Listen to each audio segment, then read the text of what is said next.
goodness. 6 gets, it's like, oh my gosh. Goodness gracious. Wow.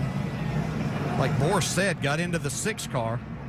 David Reagan. Oh, my goodness.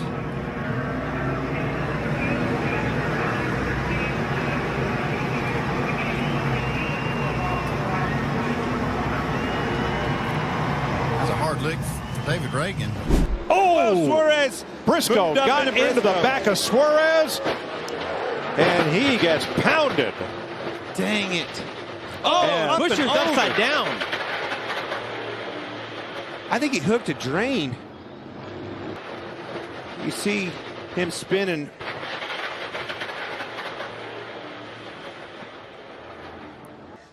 That was Todd Gilliland, tried to go high and just didn't have enough room. See that right front wheel dug underneath the car, and that's what dug in and caused it to start flipping. Violent crash.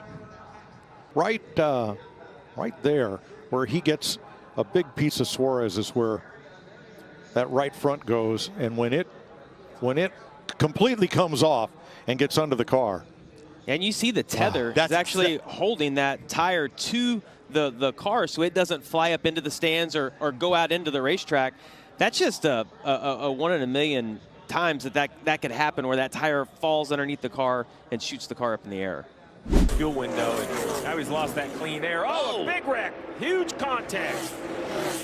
48 is involved. That's Ricky Stenhouse Jr. Now up and over goes to 27. So Jeff Burton sliding on top. I just want to get you. All right, just hold tight right here. It doesn't take a minute here. You all good there? Yeah, man.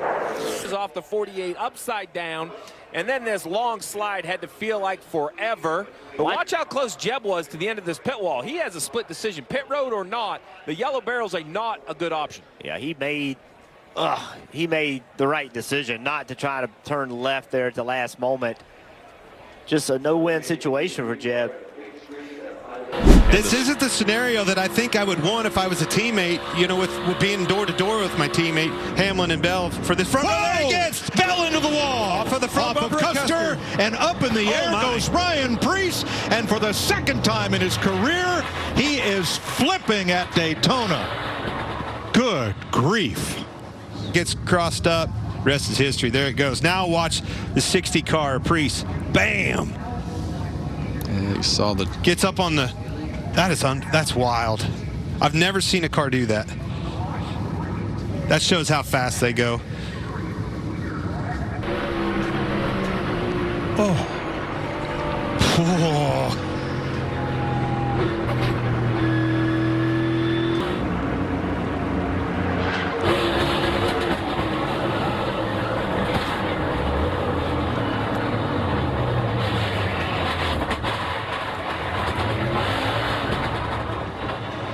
A devastating crash for Ryan Preece.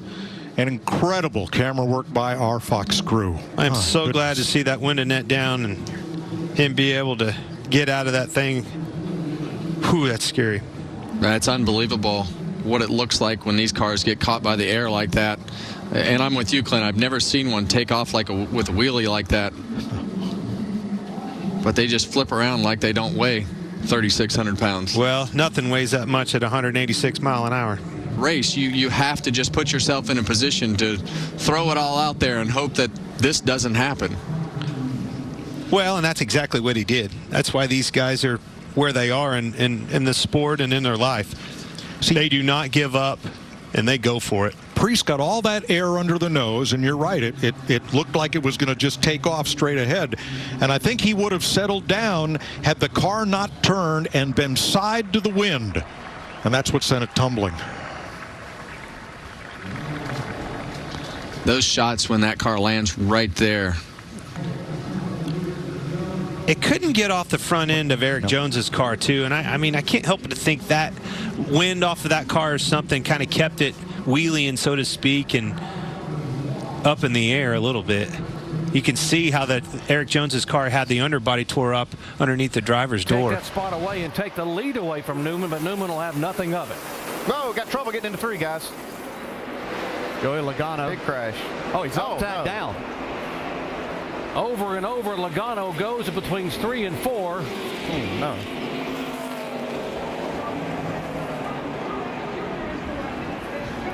The car will come back to rest on all 4 tires. Really just kind of a stack-up effect. Like one of them got on the brakes and it's kind of forced. Yeah, look at Tony Stewart just missing this crash. Man, here's where it really gets exciting. Man. We talked about that there's nowhere to go as you come off of these corners, and when something like this happens, you make a commitment, and you've got one opportunity really to miss this wreck. Tony Stewart did a great job. Some others got caught up in it. Let's drive along with Tony Stewart here. See it develop right in front of him. The car's actually going backwards when it starts to lift up and go over and begin to tumble. Yeah, it's just being pushed, and as it kind of dug in a little bit, and it was continued to get pushed there, that's what got it up and rolling. And here, you talk about how high the banks are here, and you see he's just tumbling down that bank. There's so much height difference right there from the top of the bank down to the apron. 3 stories, the difference between the top and the bottom, 24-degree banks.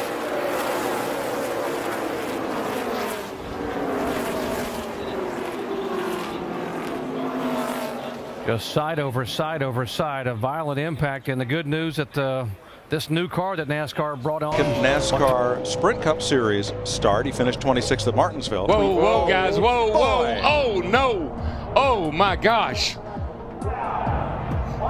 I have never seen anything like that in my life.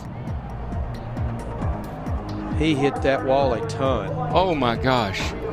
So you all probably remember 2008 Texas Motor Speedway, my second Cup race in the Cup Series, rookie, and going out to qualifying, single car qualifying. David Gilliland had gone out and had an engine failure just before I went out, so there was some speedy dry on the track, and I got a little bit high in turn 1, got loose, and I went to go to the brake pedal, and the brake pedal wasn't there. The brakes were pulled back, and so I didn't know what to do but just hit the gas. So I smashed the gas, and that was the wrong choice. I should have just rode it out. The car took a hard right into the wall head on, and then barrel rolled about 13 times. And, it's so crazy because... Oh, look out! Elliott's gone. Keselowski, Reddick, 2 playoff drivers in this wreck. And the car goes over. Tyler Reddick has flipped. Yep, I'm good. There's contact maybe with Truex and Elliott. That was the spark. It is. Truex and Elliott side by side. I don't know if it's contact or just aero tight, but the 9 of Elliott up the racetrack, not meaning to, catches the 45. Around goes the 45, and as the 45 gets in here, he hops onto the quarter mile and gets upside down. Crazy looking accident for Tyler Reddick in the 45. That is crazy. Turn 4 in the final time. Final time off of turn number 4. Here comes Brad to the bottom. Michael McDowell throws the block, and Brad gets into him. Michael McDowell into the fence. They're crashing further back. Checkered flag is in the air. Tyler Reddick gets there first. Tyler Reddick across the line. Other cars spinning and crashing further back. It's all over. Tyler Reddick gets to the line first after a massive crash. Made the move down there. He just got like a tank swap and got down all the way to the bottom, and it got loose in front of him. I think when he got crossed up, that's when he broke Brad's momentum coming to the line. Yeah, it was, and it was a big crash down there as cars were sliding all over the place. Sliding on the driver's side door, ended up doing a barrel roll just past the start-finish line, but it was Corey LaJoie's car that did that. And I was looking at the sun, and I was looking at the ground, and then I did a full rotation, and it was definitely solid. It definitely hurt quite a bit, but glad we had a good seat from the Joy seat in there, and inspired building safe cars.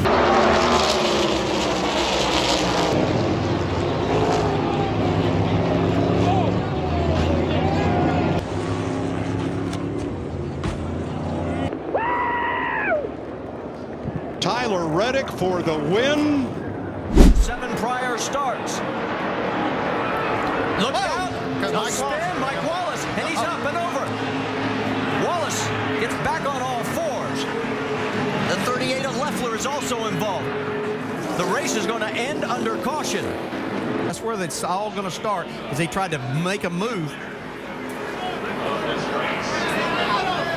Boy, and then he gets airborne. The caution does not come out right away here. It goes just a little bit longer before it does come out. Yeah, the 18 was in front at that moment. It's a lot of push and shove. You know, Mike Wallace's car really was out of control the whole race. And we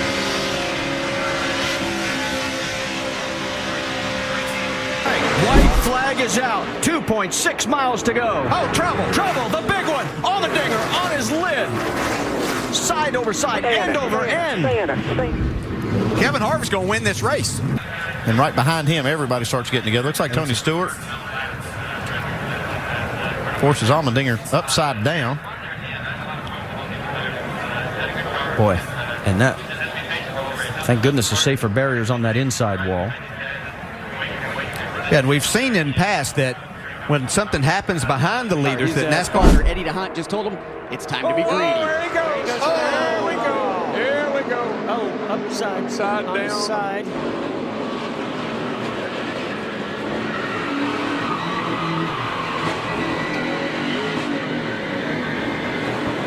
Well, AJ, that was a humdinger. Yes, it was, and that's there he is upside down. And I was just going to say, AJ, just be a little patient here. We got a little ways to go yet, and you got a pretty good car.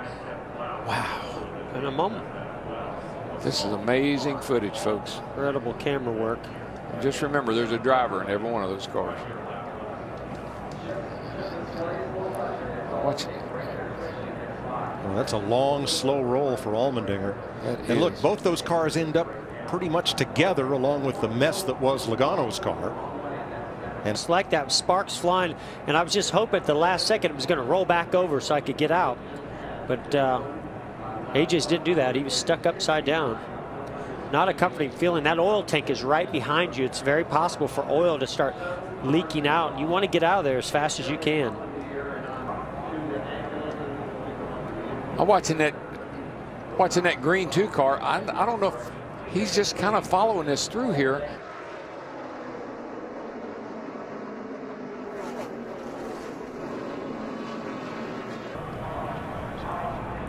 All right, we're just getting word. Thank you very much for that. That Chase Elliott in the 24 and Eric Jones in the 77 eliminated from the race because they were continuing to drive when the red flag came out. They had bigger problems than that, though, Chris. That 24 car was not repairable. He's 13. So he just trying to get home. He said it was that win. Oh, out of control goes Kenseth. Over on his roof. Get back on the wheels.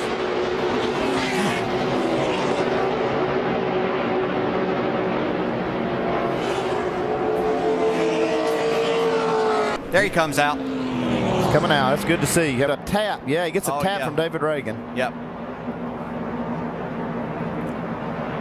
Car gets out of shape and then just pirouettes on its left side and goes over. And we talk about the bump drafting has to be done on the straightaway, and you can see even on the straightaway, if you get hit too hard, it just takes the steering wheel out of your hands as a driver. This was the scary part right here when he's on his roof for so long.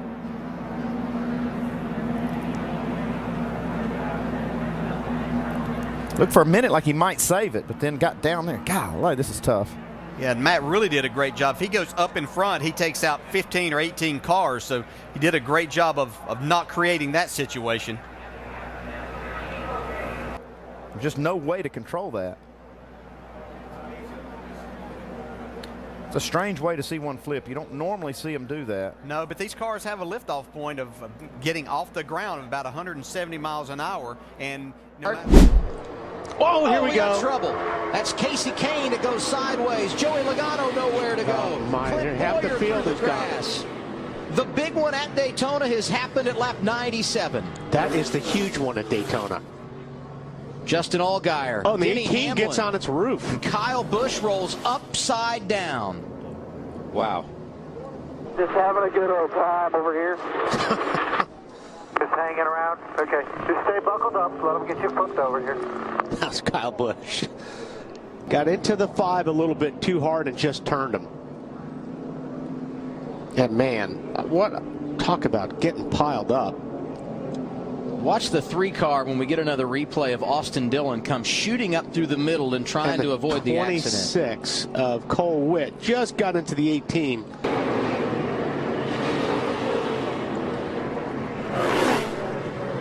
I'd like to get a car count on that. How many cars damaged in that? That's got to be a record. But you know what? Watching that and watching Kyle Busch roll over there at the end. Junior will win at Daytona. And the big one happens behind them. Oh my God.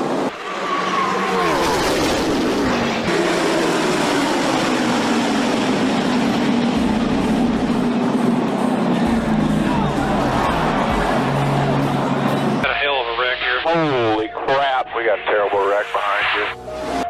Big crash behind you, keep going. Big wreck on the front, big wreck on the front. Oh my God, that is not good. That is not good. Man, here, come through here, come through here. Here. He went over me, I went under him.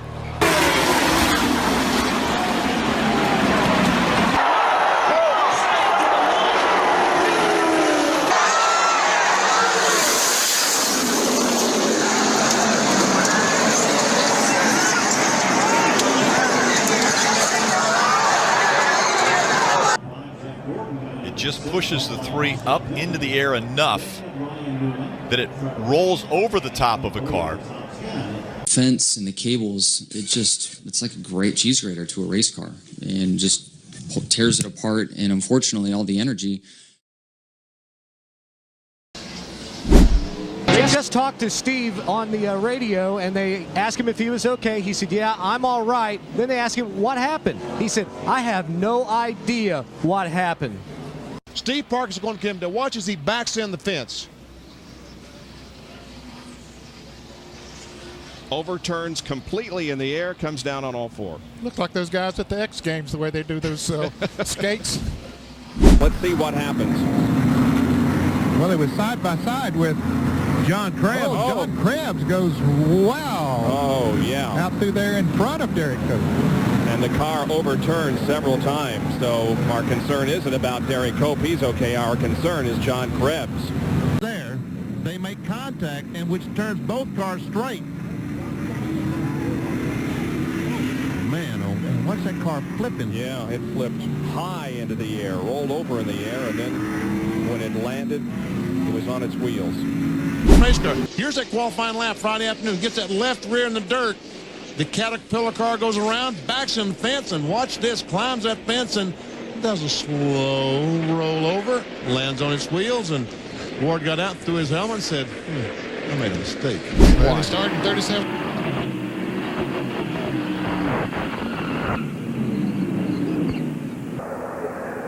There we see the 96 car, and folks, that I can't tell you how hard that blow was into the outside retaining wall, David Green. Pretty good contact with Bobby Hamilton and the 11 car. A little bit crossways, and all of a sudden he just shoots right back up into David Green. So that's an indication that maybe he got tapped. Michael might have got tapped from the rear. So it's just one of those chain reaction type deals. Good point, Ned. I did not see the 21 car before when I saw the 36 going sideways. That's David Green sliding along on the side, and when the car stops, goes back on the wheels. And she lost about 10 spots. Oh, we got trouble coming off of 2 already. Matt Kenseth is around a hard hit. Kenseth took a hard hit. Oh, we got somebody on the head. Donnie Nuremberg in 52 goes tumbling down the backstretch and then in the inside wall. There is nowhere to hide when trouble breaks out here. If you're behind it, you're probably going to be in it. Johnny Sauter goes to the bottom of the racetrack, and that turned out to be exactly the wrong place to be. Look at Neuenberger just flipping over the back of. But here, all these cars, they see what's happening. The 21 gets turned. Michael Waltrip into the wall. Yep. And they've had to back way Trouble turn off. 2. Casey Mears. Ooh, gets tagged and nowhere hard. for Dale Earnhardt Jr. to go in that 88 car. 2 more cars hard in the wall behind them. One is Hornish. Someone has run underneath the 5 car, it looks the like. Others Reed Sorensen, and Mears ends up on his roof. Sam Hornish in the 77, because I knew the car just picked up off the ground all of a sudden. You couldn't even see Hornish from our angle. It's up high, and he just loses it there. Comes down right. Just clipped Dale Earnhardt Jr. Got turned him around. But now this is when it really is bizarre. Watch this. Hornish already had damage, and the hood was up so high he couldn't see out of the windshield, I don't think. Here as Ryan C gets off to a good start, and now they're 4 wide going into 1. That's it. Oh, and around goes a 7. Hard into to the outside wall. Buddy, hang on. Hang on. On the apron, the 21 of Anthony Alfredo was into the wall hard. He's upside down, sliding through 1 and 2.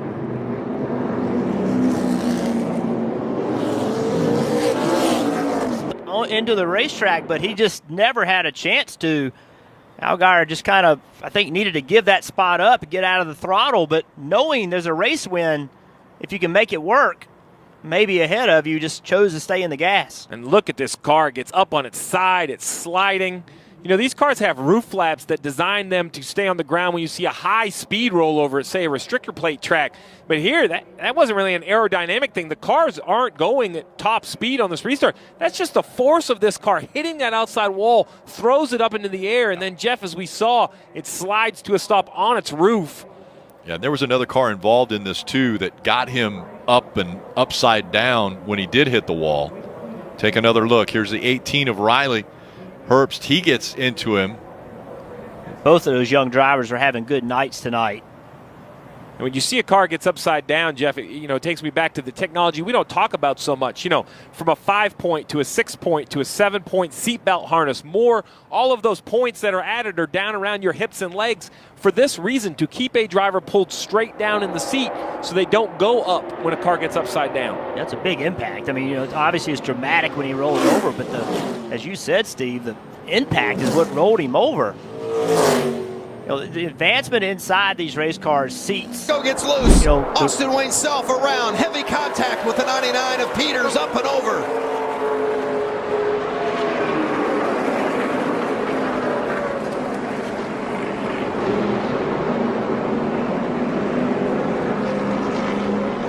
There's the replay of the accident that brought out the final caution in the wild ride endured by Timothy Peters. It looked like the 22 of Austin Wayself just got a little bit loose on exit of turn number 4. Got into Johnny Sauter. Watch him get loose on the bottom. Gets into Johnny a little bit. Turns him sideways. Ben Rhodes able to get by. Timothy commits to the bottom. Austin Wayne comes down there. A wild ride for Timothy.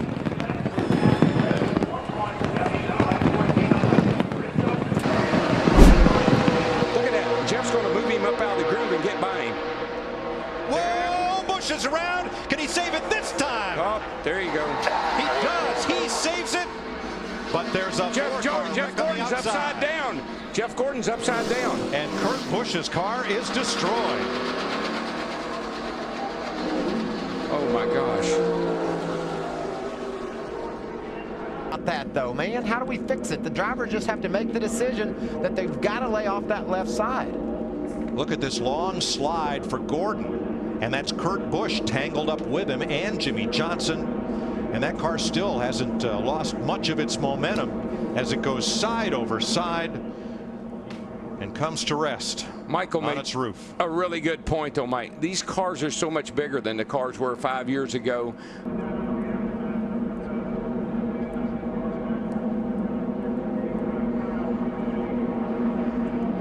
And the type of bump drafting you used to be able to do at Daytona is problematic tonight.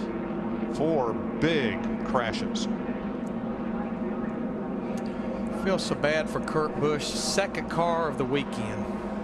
Start finish line. Logano comes down into Paul Menard.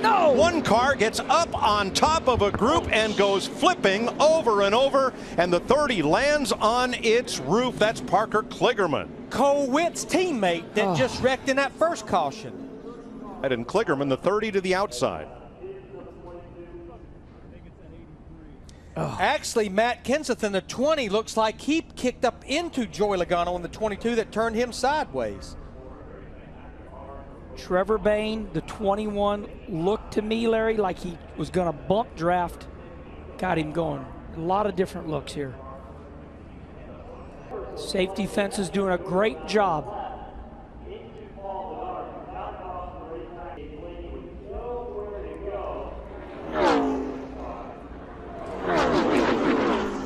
And Kenny, you've run this track so many times. That is one of the fastest place of this racetrack. And as Darrell has always pointed out, there's not a lot of banking there.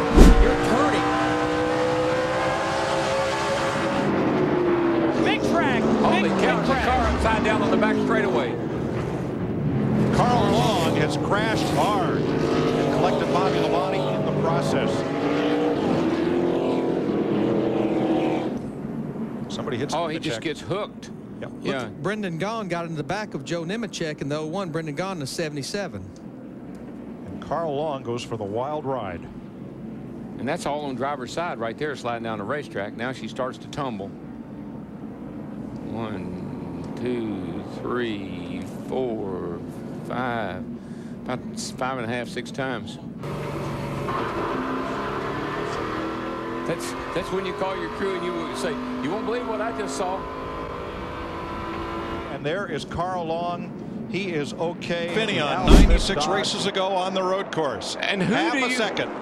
And the 99 has turned over Brad Keselowski. And we have a caution. My I goodness. don't know if I'm okay. Talladega last year and early in this race at lap 41.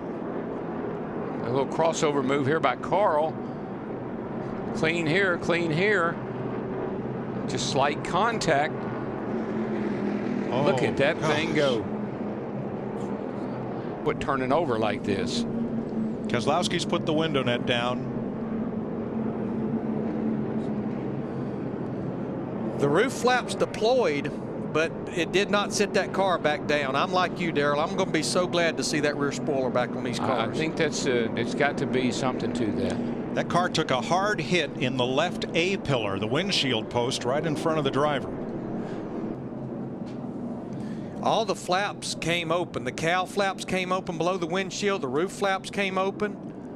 I think that if you just, you know, we didn't know this, had no way of knowing this until these cars started getting airborne like that. That rear wing gets around right there going down into turn 1. Could be a nut. Oh my goodness. Just Upside remember, down you're over. internet cornered almost 200 miles per hour. That had to be quite a ride right there.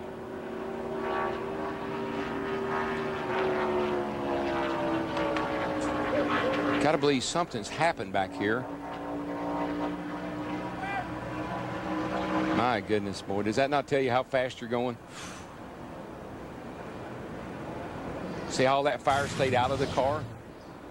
Now you can see that. If somebody run out of fuel right there in the middle of that group, it would cause a huge wreck. We've heard, oh, here's a car upside down. Big time crash upside down. Oh, it's Ryan Newman. See Kevin Harvick there. Marcus Ambrose. Ambrose is there, comes across. Harvick stops, and Newman's car comes to rest upside down on its roof. In fact, he and his teammate Tony Stewart got into the wall, but you can see it turns Ryan Newman around. As soon as it does, it's almost like that wing acts as to help to lift the car up. Lands on Kevin Harvick's hood. See Elliott Sadler there involved. Elliott trying to jam the brakes on to keep from hitting the 39 as it was pirouetting up the track. He's able to miss it. Harvick able to get the car woed down as the 39 just comes rolling down on its roof onto the grass and comes over again another 360 before coming to rest on its top.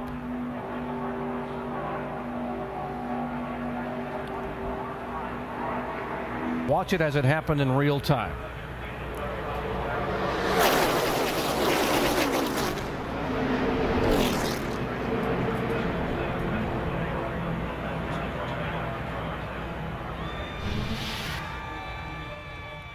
Now the roof being peeled.